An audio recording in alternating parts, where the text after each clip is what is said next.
இந்த தேர்தல் பீகார் தேர்தல் ஆரம்பிக்கிறதுக்கு முன்னாடி வரைக்கும் ஓட்சோரே ஓட்சோரே அப்படின்னு டிஷர்ட் எல்லாம் போட்டுக்கிட்டு பார்லிமெண்ட்ல குதிச்சது என்ன. அதே மாதிரி பீகார்ல வந்து பாத்தீங்க அப்படின்னு சொன்னா அவர் நடத்துற அந்த என்ன நட யாத்திரை பாத யாத்திரை எல்லாம் என்ன. தேர்தல் தேதி என்னைக்கு அறிவிச்சாங்களோ அப்ப கப்பு சிப்புன்னு இவ்வளவு அளவு ஓட்சோரே 65 பேரோட ஓட்டை திருடிட்டாங்க, வாக்குரிமை என்னுடைய வாக்குரிமை திருடப்பட்டுள்ளது அப்படின்லாம் பேசினார. அப்படி பேசினவரு உண்மையாலுமே திருடப்பட்டிருந்தால் இந்த தேர்தலை புறக்கணிச்சிருக்கணும்ல.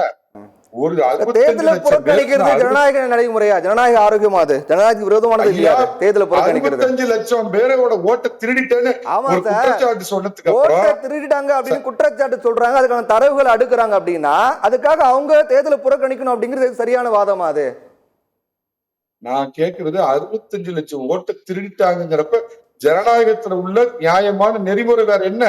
அப்ப திருடி நீங்க தோக்கதான் போறீங்கன்னு தெரிஞ்ச தேர்தலையா நீங்க போட்டிட்டீங்க? அதுக்காக இவ்வளவு முஸ்தீபு பண்ணீங்க? முதல்ல ஒண்ணு தெரிஞ்சுக்கங்க, நான் குறிப்பிட்டு சொன்ன மாதிரி உண்மையான நீங்க எதனால தோக்குறீங்க, எதனால இந்திய மக்களும் ஒவ்வொரு மாநில மக்களும் தொடர்ந்து காங்கிரஸ் கட்சியும் காங்கிரஸோட சேர்ற மாநில கட்சிகளையும் தொடர்ந்து புறக்கணிக்கிறாங்கிற உண்மை தெரிய முதல்ல சார் ஒரு அக்கௌண்டபிலிட்டி வேணும் சார்.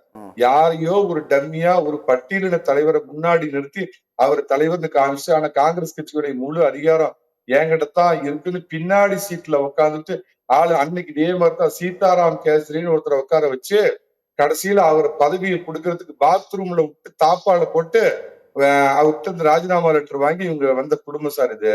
அதாவது என்னைக்கு ஒரு தேசியத்தின்பால் தேசிய இயக்கமா இந்த நாட்டுக்கு சுதந்திரம் வாங்கி கொடுத்த காங்கிரஸ் கட்சி அப்படிங்கிறது மரியாதைக்குரிய இந்திரா காந்தி அவர்கள், அதுக்கப்புறம் ராஜீவ் காந்தி அவர்கள் வரைக்கும் மரியாதைக்குரிய திருமதி சோனியா காந்தி வரைக்கும் அது ஒரு தேசிய கட்சியா இருந்தது. ஆனா ராஜீவ் காந்தி ஒரு பிரிவினைவாத நக்சலைட் மாதிரி பேசுறாரு சார். ஜென்சிய பத்தி பேசுறாரு, இந்த நாட்டை பத்தி நம்ம நாட்டுடைய தேர்தல் அமைப்பை பத்தி மத்ததை பத்தி போய் வெளிநாட்டுல உட்காந்து நம்ம நாட்டை அசிங்கப்படுத்துறாரு.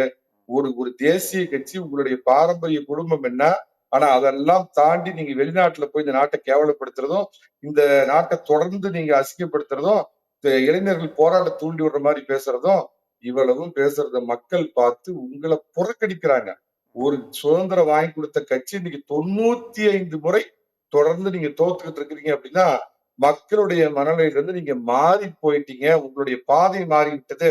எதற்காக காங்கிரஸ் கட்சி தொடங்கப்பட்டதோ ஒரு காலத்துல போக்ரான் 1 அணுகுண்டு இந்திரா காந்தி அம்மையார் வெடிச்ச உடனே எதிர்கட்சி வரிசையில் இருந்த வாஜ்பாய் அவர்கள் வந்து பராசக்தியே எங்களை காக்கும் பராசக்தியே உன்னை வணங்குகிறோம் அப்படின்னு சொல்லி பாராட்டு பத்திரம் வாசிச்சாரு.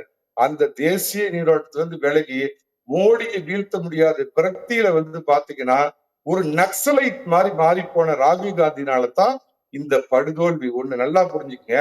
இப்ப எனக்கு முன்னாடி பேசுற ஒருத்தர் சொன்னார் 10,000 ரூபாய் கொடுத்த 1000 ரூபாய் எதுக்கு கிழிக்கிற? 1000 ரூபாய் ஓட்டு வாங்குறதுக்கு தானே கொடுத்தீங்க. நீங்க கும்முடி பூண்டி தாண்டாத உங்களுக்கு 1000 ரூபாய் கொடுக்குற தெரியுமா? மணிகண்டன் சார், 10,000 ரூபாய் பெண்களுடைய வங்கி கணக்கு செலுத்தப்பட்டது, அது அது அங்க வரவேற்பு பெற்றிருக்கு, அது ஓட்டா மாறி இருக்குதான் சொன்னாரு. அததான் சார் சொல்றேன். இங்க 1000 ரூபாய் எதுக்கு கொடுக்குறீங்க? அதே ஓட்டு வாங்குறதுக்கு தானே.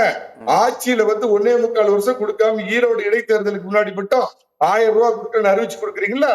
நீங்க ஓட்டு வாங்குறதுக்கு நீங்க எப்படி கும்முடி பூண்டி தாண்டாத ஒரு பிராந்திய கட்சி உங்களுக்கு தெரியுமா? ஆக பெரிய ஆசியாவிலேயே பெரிய கட்சி பாஜகவுக்கு அவங்களுக்கு தெரியாதா? நீங்க 1000 ரூபான்னு அறிவிச்சு கொடுக்க முடியாம கண்ணு மொழி புதுங்கிட்டு இருக்கிறீங்க.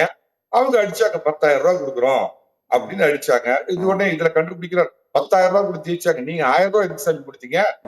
அதே அடிப்படையில தான் அவங்க 10,000 ரூபாய் கொடுத்தாங்க. மோடி மேல உள்ள நம்பிக்கை இந்த தேச மக்கள் எல்லாருமே 2024ல நம்ம குறைவா வாக்கு செலுத்தி பாத்தீங்கன்னா பாஜகவுக்கு ஒரு மெஜாரிட்டி கொடுக்காம ஒரு தப்பிதம் பண்ணிட்டோம் அப்படிங்கிற அந்த குற்ற உணர்ச்சினால மகாராஷ்டிராவில பெரும் வெற்றி, ஹரியானாவில பெரும் வெற்றி, இன்னைக்கு பீகார்ல பெரும் வெற்றி. இதே மாதிரி துள்ளி தெரிஞ்சு ஒரு பிராந்தியவாதம் பேசிக்கிட்டு இந்த நாட்டை துண்டாட துடிக்கிற மம்தா ஹரியானாலையும் இந்த மாதிரி முறைகேடு நடந்திருக்கு அப்படின்னு சொல்லி தரவுகளை வெளியிட்டாரு திரு ராகுல் காந்தி. வெளியிட்டல. நான் என்ன கேக்குறேன்னா, ஐயா நீங்க ஒரு பொறுப்புள்ள எதிர்கட்சி தலைவர், இவ்வளவு குற்றச்சாட்டு சொல்றீங்க. தேர்தல் கமிஷன் ஒண்ணு கேடுது, ஒரே ஒரு ஒத்த அபிடவிட்டோட இந்த குற்றச்சாட்டை கொண்டாந்து எங்கிட்ட கொடுங்க அப்படின்னு. இந்த மாதிரி சூடு பட்டுமா உங்களுக்கு ஆறல? ஒரு காலத்துல இப்படிதான் எலக்ட்ரானிக் ஓட்டிங் மிஷின் மேல உங்க தோல்வி எதனால தோற்றம்னு உண்மையாலுமே இன்ட்ரோஸ்பெக்ட் பண்ணி உங்க குற்றத்தை கண்டுபிடிச்சு உங்ககிட்ட இருக்கிற தவற கண்டுபிடிக்கிறதுக்கு வக்கு இல்லாம இவிஎம்னால பிஜேபி ஜெயிக்குது, எந்த பொத்தான அழுத்தினாலும் தாமரையில போய் விழுது அப்படின்னு சொல்லி மாணவங்க பட்டீங்க. அடுத்தது இப்ப என்ன பண்ணீங்கன்னா ஒற்றரை ஒற்றரை அப்படின்னு வாக்காளர் சார் அப்படின்னீங்க. நான் கேட்கிறேன், ஒரு அட்ரஸ்ல 55 பேர் இருக்கிறாங்கன்னு குற்றம் சொன்னீங்களா ஐயா ராகுல் காந்தி? அதை நீக்கிறதுக்கு அப்ப மிகச்சிறந்த முறை என்ன? எஸ்ஐஆர் தானே, சார் தானே. சார் முறையில போய் வாக்காளர் பட்டியல் பண்ணா எழுத தெரியாதா, படிக்க தெரியாதா, ஆனா ஆகச்சிறந்த மாநிலமா இந்தியாவிலேயே கல்வி அறிவுல, மத்த அறிவுல எல்லாத்துலயும் சிறந்த மாநிலமா. ஆனா இங்க இருக்கிற மக்கள் வந்து பாத்தீங்கன்னா கஷ்டப்படுறாங்களா?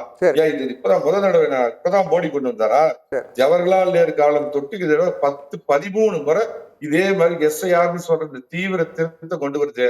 இது என்ன பண்ணுவாங்கன்னா, திமுக வந்து முன்னாள் அமைச்சர் தங்கமணி சொன்ன தமிழ்நாட்டுல 68,000 பூத் இருக்குது. ஒவ்வொரு பூத்துலயும் இறந்து போனவங்க 10 to 15 பேர் இருக்கிறாங்க. இவங்க எல்லாம் பாத்தீங்கன்னா வணங்கக்கூடிய இயேசு கிறிஸ்து எப்படி 3வது நாள் உயிர் தெழுந்தாரோ, அந்த எலெக்ஷன் அன்னைக்கு பாத்தீங்கன்னா சாயந்தரம் 3 மணில இருந்து 5 மணிக்கு உயிர் தெழுவாங்க. எல்லாம் திமுக சார்பா போய் ஓட்டு போடுவாங்க. அந்த அடிமடியில நீ கை வச்சதுனால்தான் இவர் இங்க இருந்து பீகாருக்கு போனார், போய் பிரச்சாரம் பண்ணார். எனக்கு என்ன வருத்தம்னா, இந்த தேஜஸ்வி என்ன பண்ணிருக்குன்னா, மரியாதைக்கும் நம்ம முதலமைச்சர் இன்னொரு 2 தடவை கூட்டு போய் இவரை பிரச்சாரம் பண்ண வச்சிருந்தாருன்னா பாஸ் அவுட் ஆயிருப்பாங்க. 240 ஆயிருப்பாங்க. சரி, ஓகே, பேசுவோம்.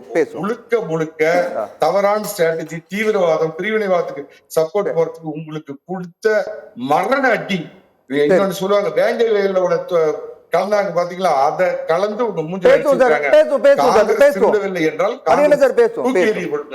பேசுவோம்.